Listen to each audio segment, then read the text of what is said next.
பொது நலம், சுயநலம், இந்த இரண்டு வார்த்தைகளையும் நம் வாழ்க்கையில அதிகமா நாம கேள்விப்பட்டிருப்போம், பார்த்திருப்போம். பொது நலம்னா என்ன, சுயநலம்னா என்ன? அனைவரின் நலனையும் கருத்தில் கொள்வது பொது நலம்.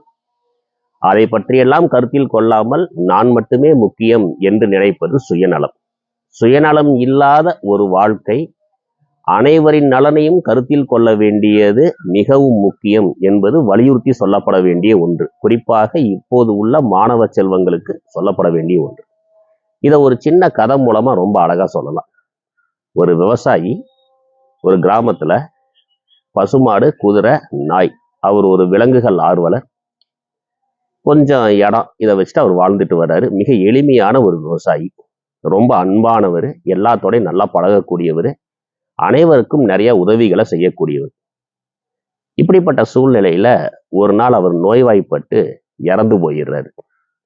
அவர் இறந்த உடனே அந்த துக்கம் தாங்காமையே கொஞ்ச நாள்ல அந்த பசுமாடு, குதிரை, நாய் இதுவும் இறந்துருது. நம்ம சாஸ்திரங்கள் படி இறந்து போனா அவங்க விண்ணுலகத்துக்கு போகணும். அங்க போய் அது சொர்க்கமா நரகமானு முடிவு செய்யக்கூடிய சூழ்நிலையில அங்க இருப்பாங்க.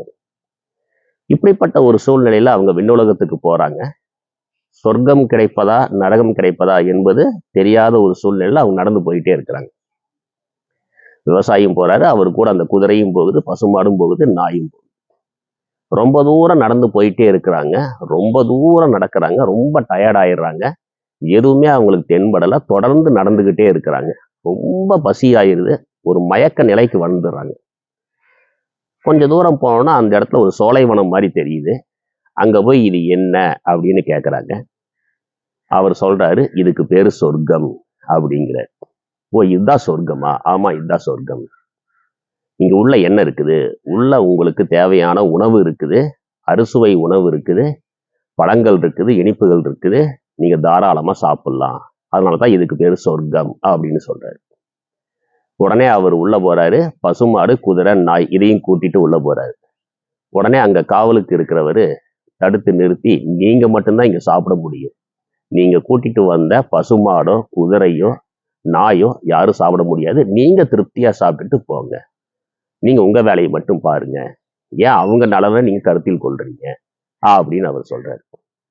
உடனே இந்த விவசாயி என்னன்னு சொல்லிடுறாரு, அவங்களுக்கும் இங்க சாப்பாடு கிடைக்கும்னா இந்த சாப்பாட்டை நான் எடுத்துக்கிறேன். இது சொர்க்கமாவே இருந்தாலும் இந்த சொர்க்கம் எனக்கு வேண்டாம்.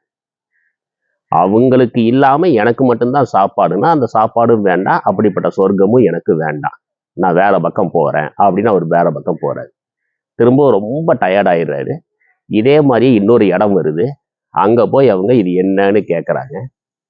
இதுக்கு பேர் அவர் சொர்க்கம்னு சொல்றாரு.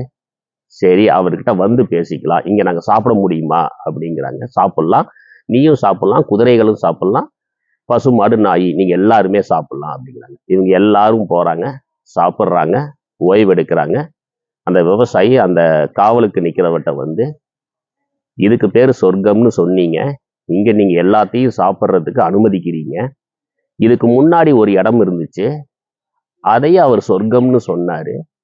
அதுக்கு பேர் என்ன அப்படின்னாரு. அப்பதான் அந்த காவலாளி சொல்றான், அதுக்கு பேரு நரகம்.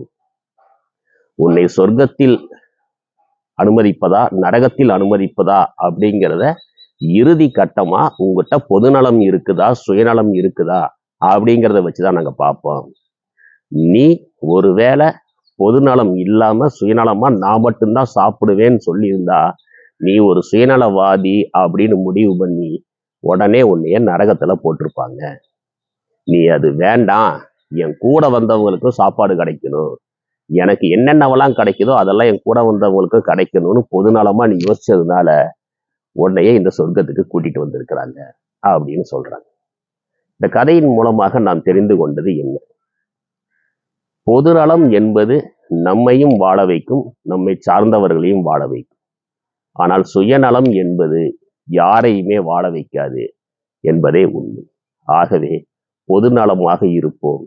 அனைவரின் வாழ்விலும் பலம் சேரட்டும். நன்றி.